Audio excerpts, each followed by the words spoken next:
Hai anak-anak kelas 3, kita ketemu lagi di tema 3C, benda di sekitarku. Subtema 1, aneka benda di sekitarku. Pembelajaran 1, bahasa Indonesia dan matematika.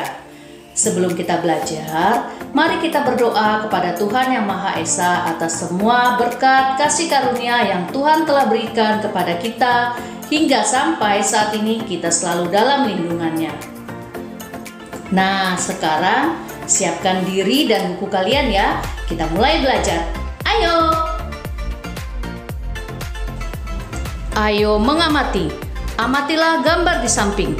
Apa saja benda yang terdapat dalam gambar? Benda apakah yang termasuk benda hidup? Benda apakah yang termasuk benda mati? Pada gambar terdapat benda hidup dan benda mati. Benda matinya adalah langit, awan, tanah, air, batu, rumah, dan pagar. Sementara benda hidupnya adalah tumbuhan dan hewan. Bagaimana?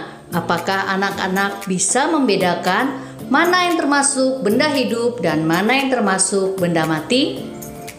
Tentu, Ibu percaya kalian bisa membedakannya. Pada benda hidup seperti manusia, hewan, dan tumbuhan memiliki ciri-ciri bernafas, memerlukan makan dan minum, bergerak, dan berkembang biak. Sementara pada benda mati, terbalik ciri-cirinya dengan apa yang dimiliki oleh benda hidup. Benda mati tidak bergerak, tidak dapat bernapas, tidak memerlukan makan dan minum, dan tidak dapat berkembang biak. Ayo membaca. Bacalah teks percakapan berikut ini.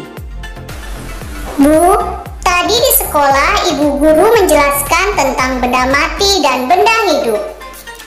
Apakah Cika sudah mengerti yang ibu guru jelaskan? Sudah, Bu. Kalau begitu, coba kamu sebutkan contoh benda hidup dan benda mati. Manusia, hewan, dan tumbuhan adalah benda hidup. Batu, meja, dan kursi adalah contoh benda mati. Pintar anak ibu. Sebenarnya benda itu apa sih, Bu? Segala sesuatu di sekitar kita yang menempati ruang dan mempunyai massa itu disebut benda. Massa benda diukur dengan cara ditimbang. Bagaimana dengan kilat, Bu? Apakah kilat termasuk benda?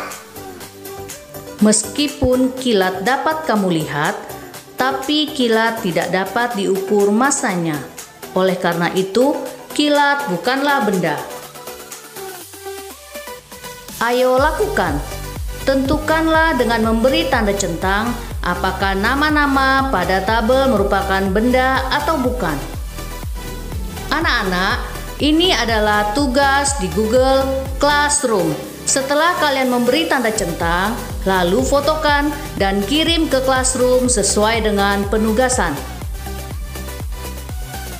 Nah, setelah kalian melakukan tabel pengamatan benda, kalian mengetahui sifat benda adalah menempati ruang dan memiliki massa. Kini aku tahu, benda adalah segala sesuatu yang menempati ruang dan mempunyai massa. Setiap benda memiliki ciri-ciri tertentu. Ukuran, ada yang berukuran besar dan ada yang kecil, ada yang panjang dan ada yang pendek.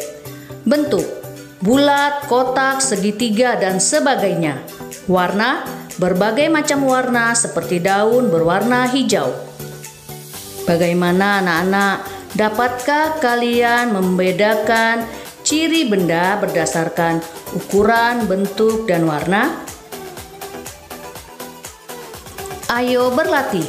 Perhatikan gambar pada halaman 5. Nomor 1, Ibu beri contoh ya. Apa kegunaan masing-masing benda di samping?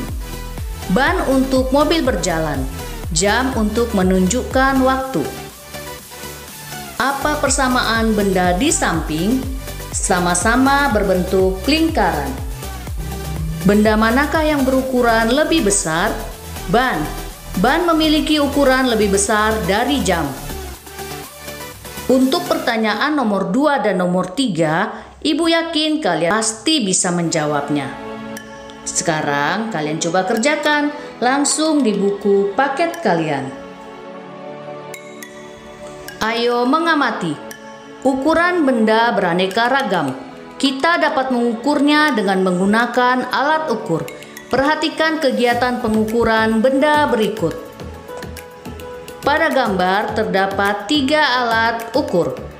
Yang pertama adalah alat ukur yang biasa dipakai untuk mengukur bahan bangunan, misalnya seperti kayu atau keramik. Alat ini biasa dipakai oleh tukang bangunan.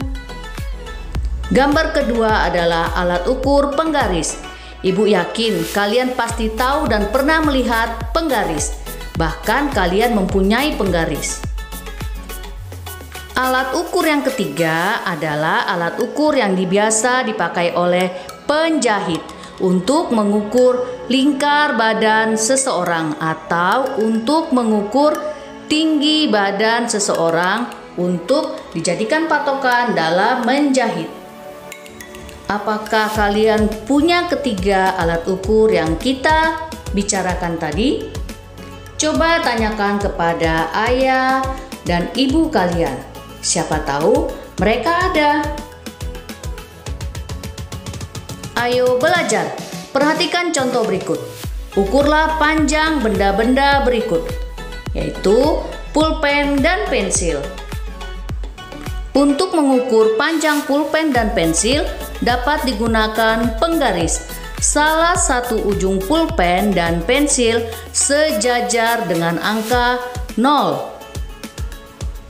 Kita dapat melihat ujung pulpen yang lain sejajar dengan angka 17. Jadi, panjang pulpen adalah 17 cm. Ujung pensil yang lain sejajar dengan garis yang mendekati angka 20. Jadi, panjang pensil adalah 20 cm. Apabila hasil pengukuran tidak menunjukkan angka yang tepat, gunakan pembulatan ke sentimeter terdekat. Ayo berlatih. Tulis hasil pengukuran benda-benda pada gambar berikut. Gunakan pembulatan ke sentimeter terdekat. Bagaimana? Apakah anak-anak merasa kesulitan mengerjakannya? Ibu yakin tentu tidak. Kalian pasti mampu mengerjakannya. Kalian hanya membuat sejajar antara penggaris dengan ujung atau sisi lain dari benda yang akan kalian ukur. Setelah kalian mengerjakan, ayo berlatih yang ada di halaman 8 langsung di buku kalian. Sekarang coba lanjutkan ke ayo lakukan di halaman 9. Ukurlah panjang benda-benda yang kamu miliki berikut ini menggunakan penggaris. Baiklah anak-anak, pembelajaran Bahasa Indonesia dan Matematika pembelajaran 1 kita selesai sampai di sini.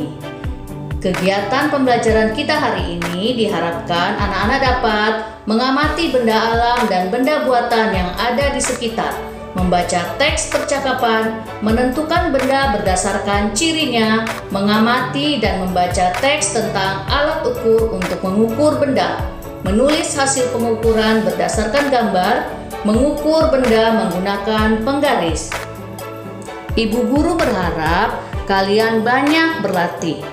Kenapa? Karena dengan banyak berlatih, kalian dapat lebih paham dan mudah mengerti apa yang dimaksudkan oleh pelajaran kita hari ini. Terima kasih anak-anak kelas 3 yang kreatif dan bertalenta.